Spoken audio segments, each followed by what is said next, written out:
Hey all, happy Friday. I'm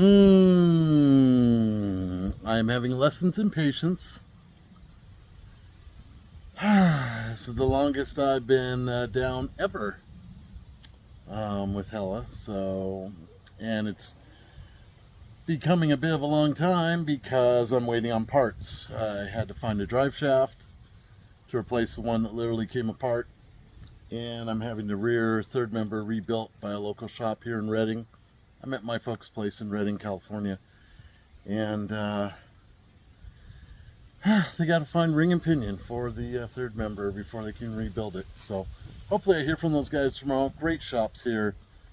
Everything I could need in Reading, just it's taking time. So it's unexpected stuff, and I kind of wanted to talk about that and the gift that unexpected circumstances can be. So when things don't go as planned, we're not happy about it. And the range of feelings about that, from anger, frustration to fear, anxiety, you name it, man. Everybody's got their different reaction to it. And when it comes to living in a vehicle and traveling in it, and it's your home, of course, when it breaks down, it's a big deal. That would be akin to a homeowner having, like a wall fall off of their house or something, and they can't use it like normal, and everything feels very upheaved, and oh my god, what am I going to do? How long will it take to fix this? That sort of thing. So a little different for us liveaboards than it is for someone whose car breaks down and it's got to find a way to get around for a while. For us, that's our home. In my case, obviously, I'm super blessed. I was able to limp into Reading using my front axle alone in four-wheel drive and park in my dad's driveway. I mean, I could not have a more deluxe breakdown scenario. So no complaint. Love you guys. This has been actually a huge blessing, and I'll tell you why. One of the blessings is I've been able to spend a lot of quality time with my dad and Kath and shoot some pool with dad. Just, it's the first time ever I've been here for weeks. I'm usually here for 5 days a week, something like that.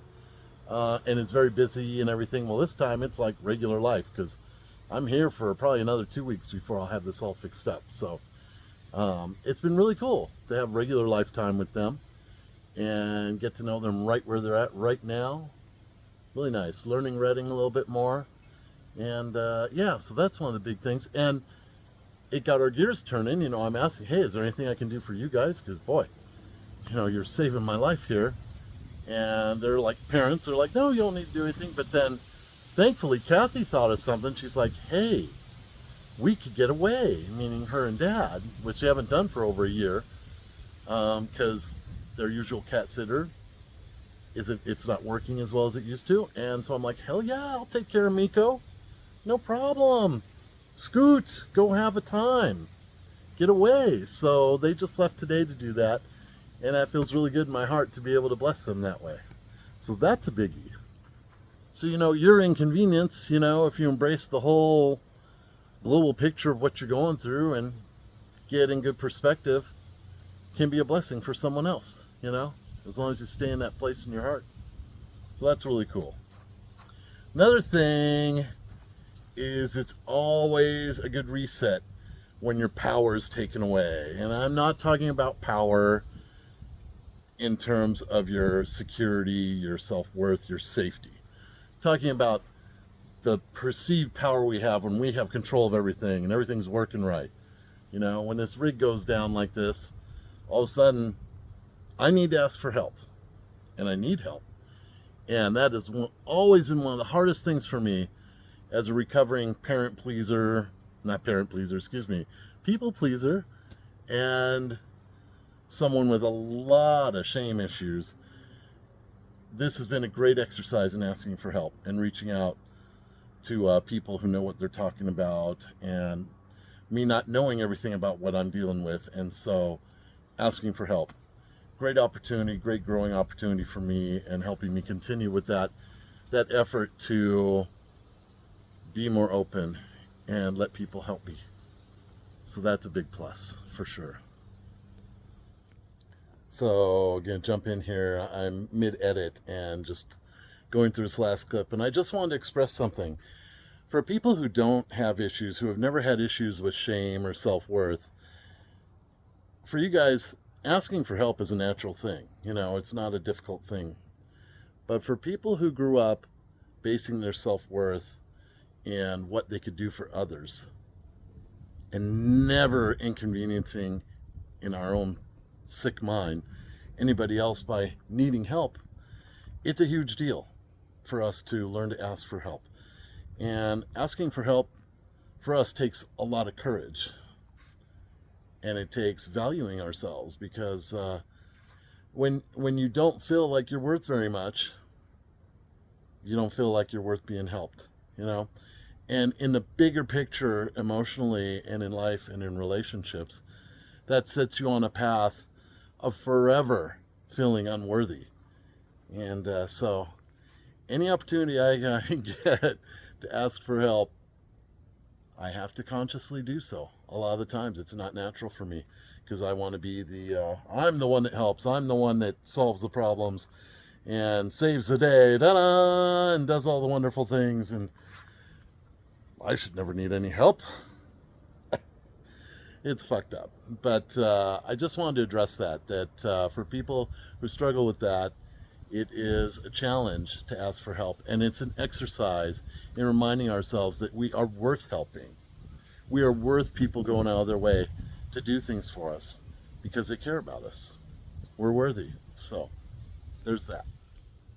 Another big advantage for anybody who's been watching my story knows on Instagram, my story, I've been catching up on all sorts of little tasks and things that I've kind of just been postponing till I have a better opportunity. But my life is always full, and opportunities don't come along, or I don't seize it when I could. Well, with weeks of downtime, I've rebuilt and rejetted and metered my carburetor. Haven't been able to test drive it yet, but it sounds good. And what else? Oh, I built a big shade, an extendable shade structure over the back of my rig, so that I have shade over my cooking area, the open back door. That's going to be super nice. It's already super nice. Redding is hot, and that's cut down the temps in the rig during the daytime dramatically. And lots of other little projects in the rig that just were hard to make time for, and it's like, that's the one thing I got right now is time. So it's given me that opportunity to address a lot of little guys and some significant ones that have been needing to be addressed. So that's really great stuff. There's one other really specific thing that it's been interesting. My son is trying out life in San Francisco. So he rolled on with my daughter, where she lives in San Francisco. He rolled on with her in his rig to job hunt in San Francisco and give the Bay Area a try after several years of living in Seattle. And I was expecting to be right on the heels of that, be right out there. And I can't, and I won't be for probably another 2+ weeks. And so it's taken me out of that equation with my son to where, I can't see what's going on. I can't help, which I learned the last time he was job hunting. It's better if I don't help at this point, because he knows what he's doing. He knows what he wants. He has his own way of job hunting, and he'll do fine. But this has just removed me from that picture entirely. And I just see all kinds of things that were intended for me. I mean, yeah, I wish the truck hadn't broken. I wish I wasn't have to spend the money on parts, stuff that I'm having to spend right now. But that's house maintenance. Anybody who lives anywhere owns their thing. They have to spend money repairing things. But the good thing is, it's pushed me out of my norm. I've been separated from my normal, I have the power to come and go, do what I need to do situation. And it was time for that. It's a good reset. I'm so grateful the rig got me to the burn. I got to be there in Hella.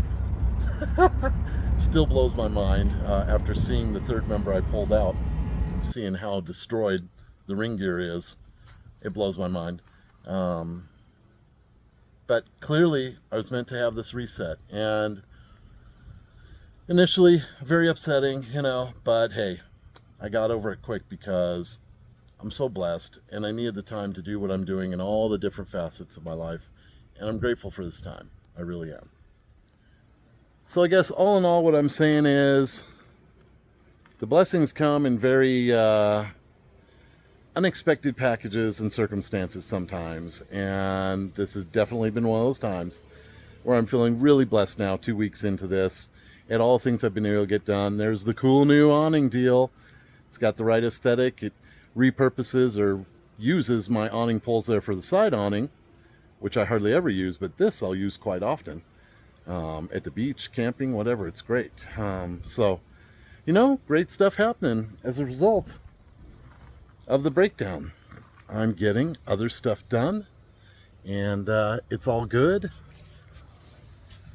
And it's further lessons in how little control we have, and all we have control of is how we respond and react to the things that happen to us. And it's good exercise when things go wrong. It's not an adventure when everything's going right. So shit has to go sideways sometimes in order for us to grow.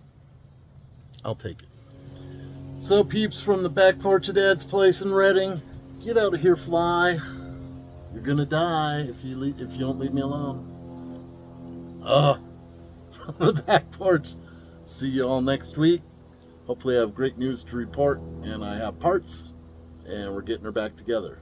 Take good care of yourselves.